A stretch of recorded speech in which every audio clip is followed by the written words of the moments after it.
Assalamualaikum warahmatullahi wabarakatuh. Perkenalkan, saya Muhammad Rizal Almadani dari Prodi Ilmu Komunikasi kelas E4 semester 5. Di sini saya akan menjelaskan tentang apa itu digital divide ya. Digital divide ini termasuk akses internet sebagai hak atau privilege. Di sini saya mengatakan di era digital saat ini akses terhadap internet menjadi kebutuhan yang semakin penting bagi banyak orang. Internet telah menjadi sarana utama dalam pendidikan, pekerjaan, layanan kesehatan, komunikasi, dan hiburan. Namun, tidak semua orang itu dapat memiliki akses teknologi terhadap akses teknologi tersebut. Fenomena yang dikenal ini sebagai digital divide atau kesenjangan digital. Pertanyaannya kemudian muncul, apakah akses internet harus dipandang sebagai hak asasi yang harus dimiliki semua orang, ataukah ia hanya merupakan sebuah privilege yang diperoleh mereka yang beruntung?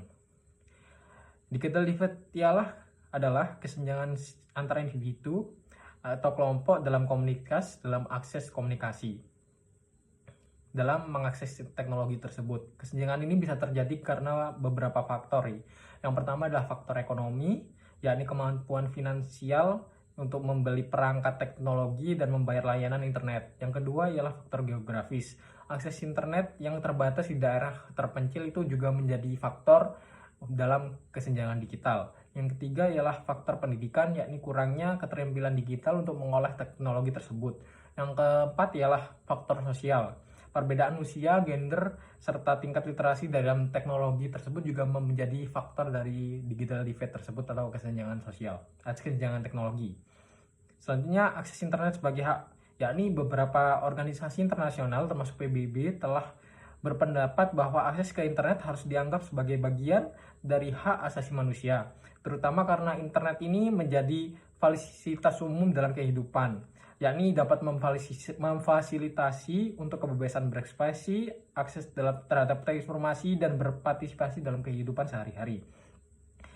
Akses ke internet juga semakin dianggap penting untuk mencapai beberapa hak dasar lainnya seperti hak atas pendidikan, pekerjaan, dan kesehatan.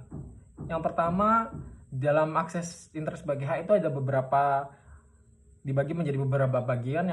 Yang pertama ialah akses informasi. Internet memungkinkan individu untuk mendapatkan informasi secara bebas. Tanpa akses internet, seseorang mungkin terisolasi dari informasi yang penting.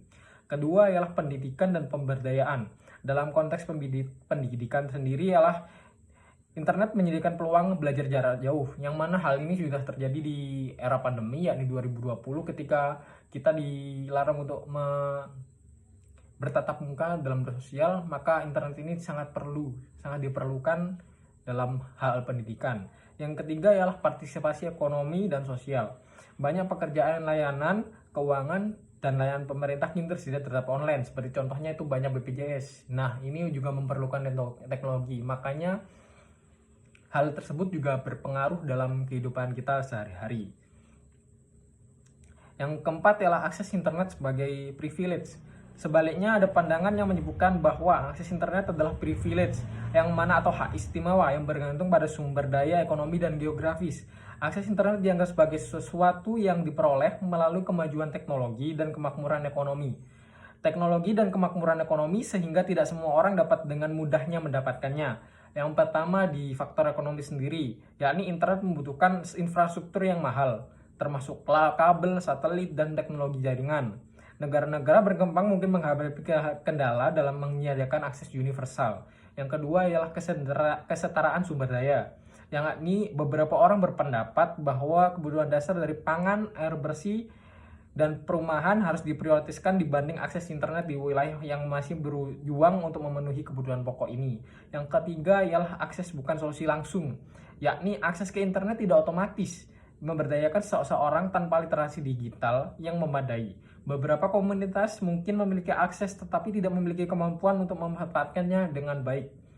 Selanjutnya adalah pandangan ini melihat akses internet sebagai hasil dari kemajuan sosial ekonomi yang hanya bisa diperoleh oleh individu atau negara yang memiliki kapasitas ekonomi dan teknologi. Yang kelima adalah dampak dari digital divide sendiri. Kesenjangan digital memiliki berbagai dampak sosial, ekonomi, dan politik. Individu yang tidak memiliki akses ke internet atau keterampilan digital yang memadai dapat mengalami. Yang pertama adalah marginalisasi sosial. ketidakmampuan untuk mengakses informasi dan berpartisipasi dalam diskusi publik dapat mengisolasi individu atau kelompok dari kehidupan sosial. Yang kedua ialah ketidaksetaraan ekonomi. Akses terbatas terhadap internet membatasi kesempatan kerja dan akses terhadap pendidikan yang penting untuk kehidupan mereka sehari-hari. Yang ketiga adalah keterbatasan pendidikan, yang mana pendidikan online semakin penting dalam masa modern ini. Terlebih lagi kita dapat mempelajari sesuatu yang tidak ada di sekolah bisa melalui internet, jaringan, dan lain-lain.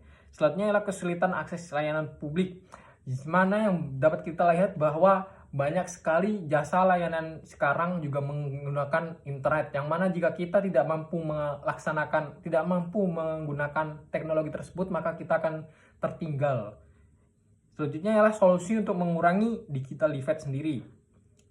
Untuk mengatasi kesenjangan digital, beberapa solusi dapat diusulkan, yakni infrastruktur internet yang terjangkau, pendidikan literasi digital, regulasi dan kebijakan pemerintah, dan kolaborasi publik swasta.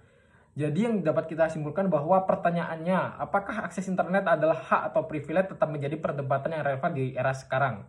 Bagi banyak orang, akses internet sudah menjadi komponen vital dari kehidupan sehari-hari yang memungkinkan berpartisipasi dalam berbagai aspek kehidupan sosial, ekonomi, dan politik.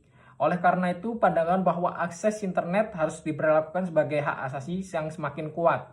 Namun, tantangan untuk mewujudkannya tetap ada, terutama di negara-negara dan wilayah-wilayah yang masih berjuang dengan masalah infrastruktur ekonomi.